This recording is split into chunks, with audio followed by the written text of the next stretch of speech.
Confronto tenso durante a acareação. Mauro Cid e Braga Neto ficaram frente a frente nesta terça-feira para esclarecer suas versões conflitantes, especialmente sobre uma reunião considerada como peça-chave na casa do general em novembro de 2022. Saindo do presídio pela primeira vez, o réu Walter Braga Neto chegou cedo ao STF usando tornozeleira eletrônica para encarar Mauro Cid na acareação.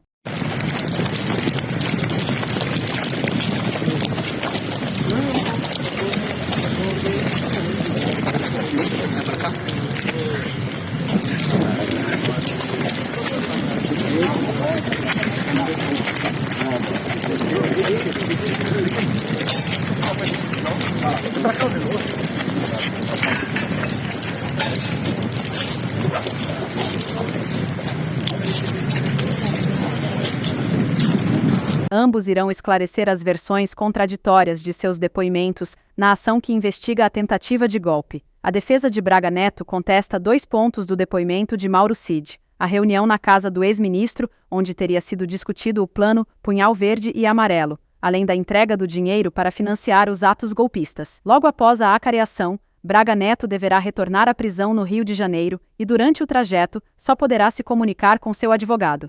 O advogado de Braga Neto chegou esculachando Cid e tentou desqualificar sua colaboração como delator. Após a acareação, o advogado de Braga Neto, José Lima, disparou contra Mauro Cid. Disse que ele mente o tempo todo e afirmou que, além de ser chamado de mentiroso, abaixou a cabeça durante a oitiva que durou 1h30. Mas ele mente o tempo inteiro, né, gente? Uma pessoa presta 10 depoimentos, ele mente aqui, mente ali, estava constrangido, estava de cabeça baixa, enfim, eu espero... Quais as contradições? Quais as novas contradições, por gentileza? São detalhes que ele coloca ali, são detalhes que ele coloca, ele uma hora ele diz... Agora ele trouxe o terceiro lugar, que poderia ter sido entregue o dinheiro, o terceiro lugar. Aí uma hora eu perguntei, mas o senhor tem prova disso? Cadê a prova da entrega de dinheiro? Não, eu não tenho. Aliás, ele não tem prova de nada. É uma colaboração, é uma... E qual seria esse terceiro lugar? Seria a sacola? Ele fala na garagem, ele fala ali no estacionamento. Uma segunda garagem. Uma segunda garagem e depois... Quer dizer, como é que um detalhe... Qual era o terceiro? Na sala de ajudança de obras. Na sala de ajudança. E em 2 possíveis garagens. Como é que um detalhe desse... Eu digo isso porque, como não foi gravado, é importante que a opinião pública tenha esse conhecimento. Como é que um detalhe... ele disse uma outra coisa. Ele disse o seguinte, vocês vão lembrar no interrogatório dele, que ele faz um gesto do pacote do dinheiro, lembra que ele faz assim, assim. Aí eu perguntei a ele, essa suposta sacola, ela estava lacrada? Estava lacrada. Então como é que o senhor disse no interrogatório que ela tinha... Como é que alguém pode falar que o dinheiro, o pacote era assim, essa sacola estava lacrada, ou seja, ele não abriu, ele não viu, ele mente demais. É assustador. E eu espero que, evidentemente, no momento adequado, que uma pessoa que mente tanto, que essa colaboração, que essas afirmações, que esses depoimentos que esse senhor trouxe possam dar base para qualquer decreto.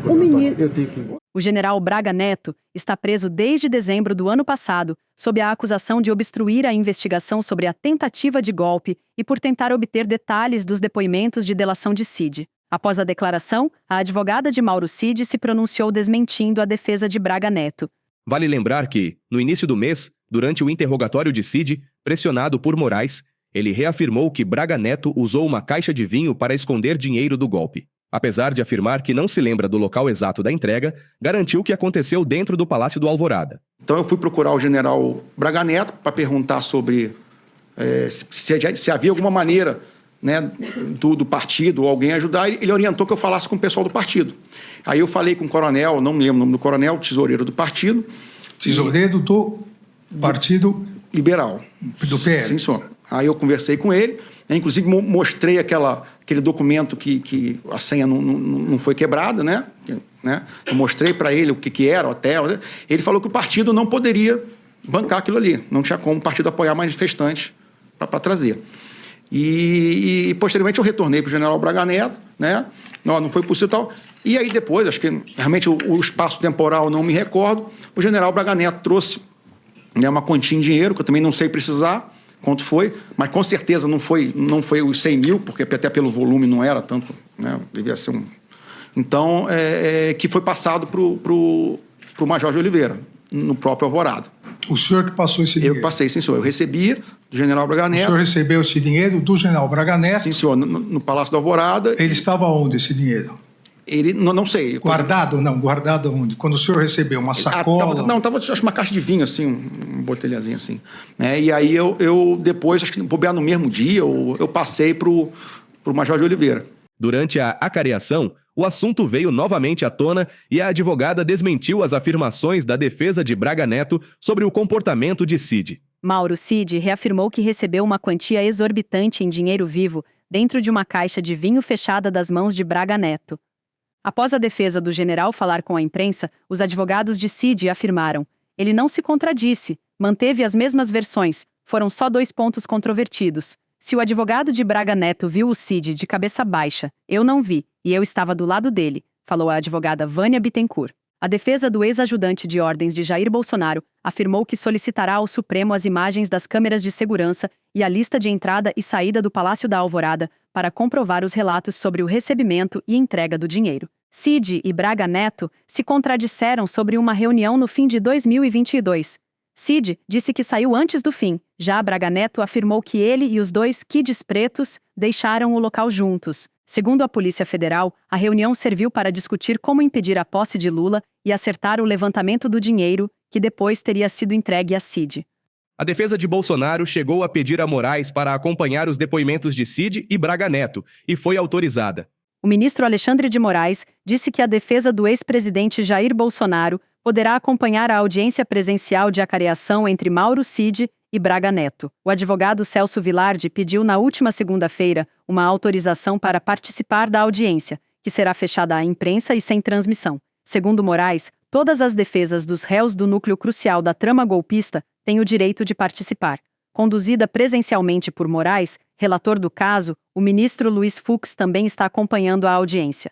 Segundo Moraes, tanto nas acareações quanto nos interrogatórios, o réu tem o direito de não se auto-incriminar. Já a testemunha possui o dever legal de falar a verdade.